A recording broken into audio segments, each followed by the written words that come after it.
Maplewood Secondary School had become the pride of the district. For 3 consecutive years, every single student had passed their final examinations with remarkable scores. Parents from neighboring towns were relocating just to enroll their children.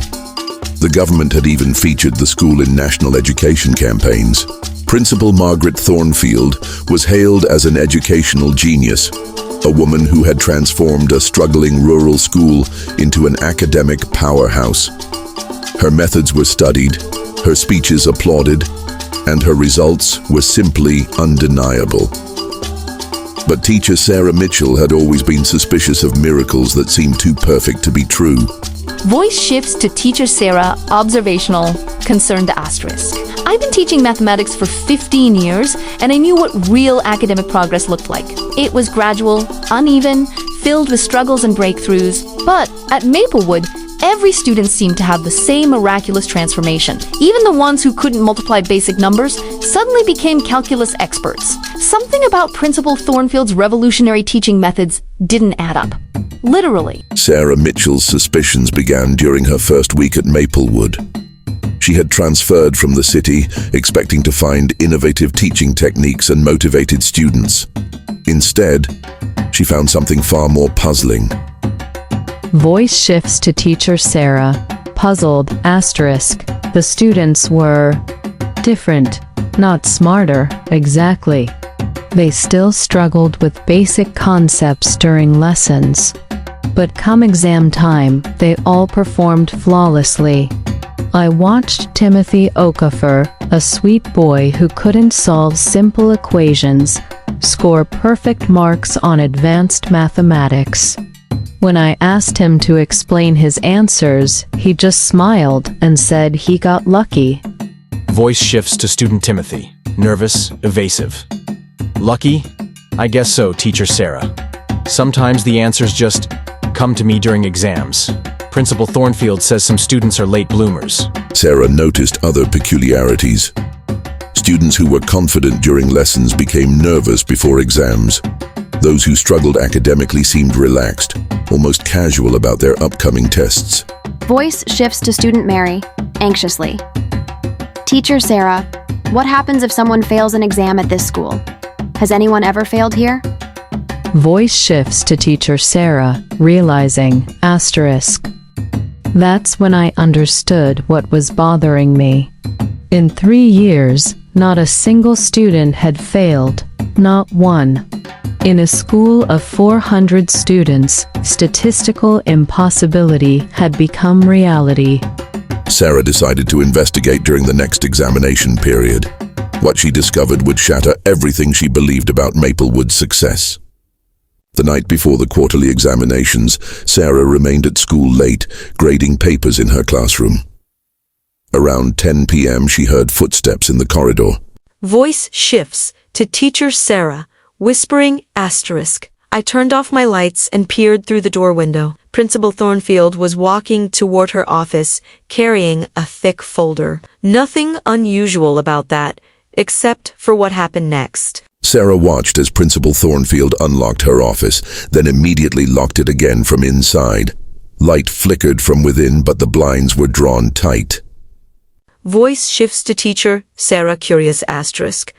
I waited an hour, 2 hours. Finally, around midnight, I saw her leave through the back entrance, still carrying that folder. I made a decision that would change everything. I followed her. Principal Thornfield drove to the wealthy section of town, stopping at the home of James Kimani, whose son was one of Maplewood's academic stars.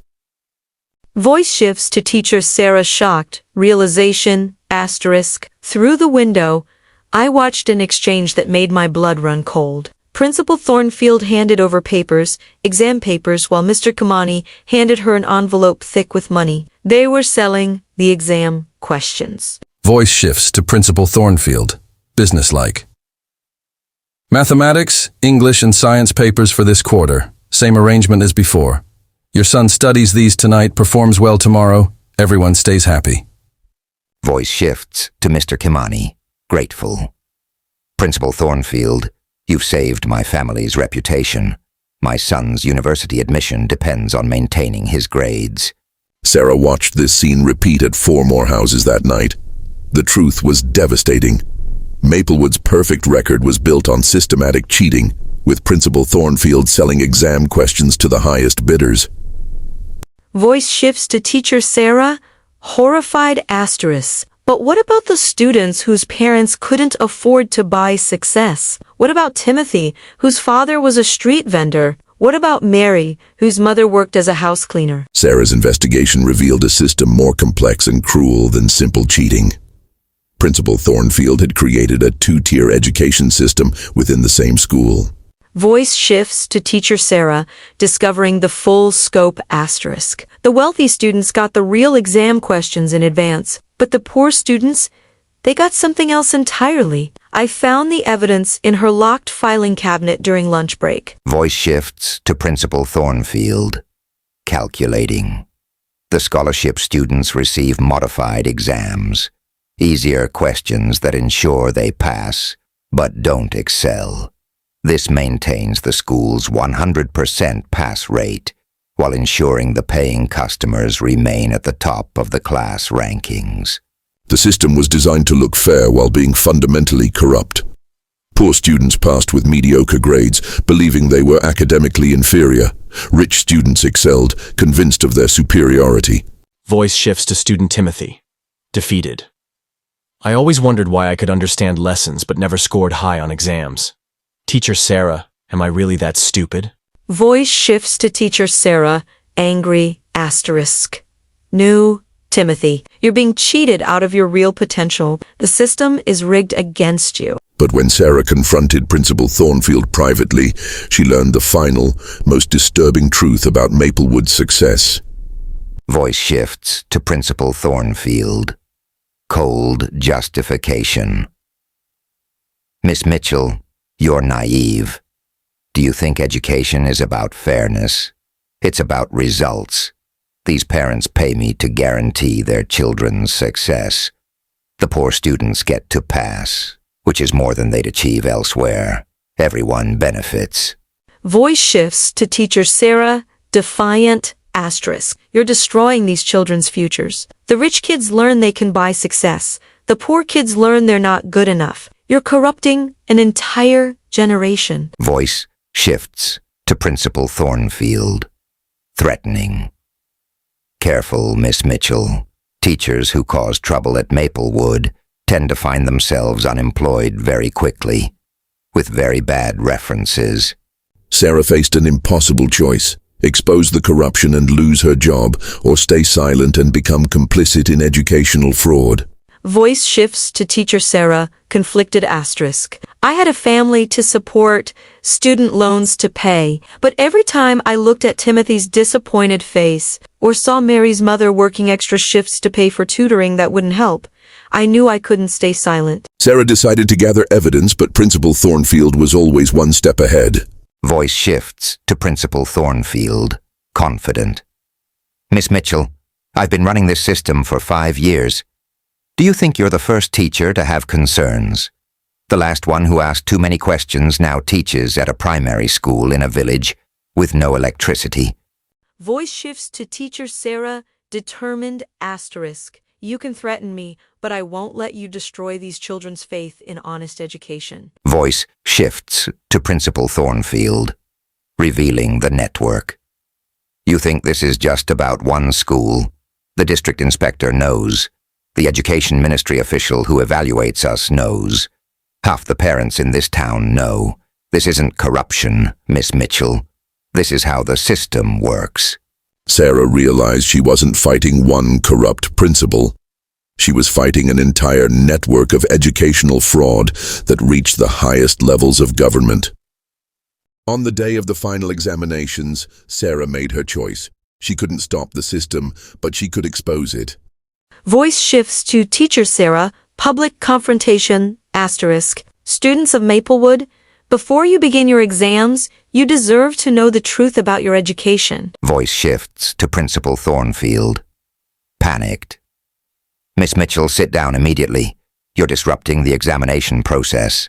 Voice shifts to teacher Sarah, revealing everything. Your principal has been selling exam questions to wealthy families while giving easier tests to scholarship students. Your achievements aren't real, they're purchased. The examination hall erupted in chaos.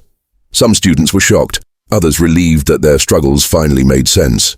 Voice shifts to student Timothy, vindicated. I knew something was wrong. I knew I wasn't stupid. Voice shifts to rich student James, defensive. That's not true. I earned my grades. Voice shifts to Principal Thornfield, final manipulation. Students Miss Mitchell is having a breakdown. She's jealous of our school's success. Security, please escort her out. But Sarah had prepared for this moment. She held up copies of the financial records, the exam papers, the evidence of systematic cheating. Voice shifts to teacher Sarah, final stand, asterisk. The truth doesn't require anyone's permission to exist. You can silence me, but you can't silence what's already been revealed. Narrator voice. Haunting conclusion. Sarah Mitchell was fired that day, her teaching license revoked for disrupting educational processes. Principal Thornfield remained in her position, and Maplewood's perfect record continued. But something had changed. Some students refused to participate in the rigged system. Some parents began asking uncomfortable questions. Timothy Okafor studied harder than ever, determined to prove his real academic worth. 6 months later, when the National Education Inspectors finally investigated, they found a filing cabinet full of evidence that Sarah had secretly copied before her dismissal. Principal Thornfield was arrested, but the network she revealed included officials so high up the chain that many cases were quietly dropped. Today, Maplewood Secondary School has new leadership and honest examinations. Their pass rate dropped to 73%, a number that reflects real learning rather than purchased success.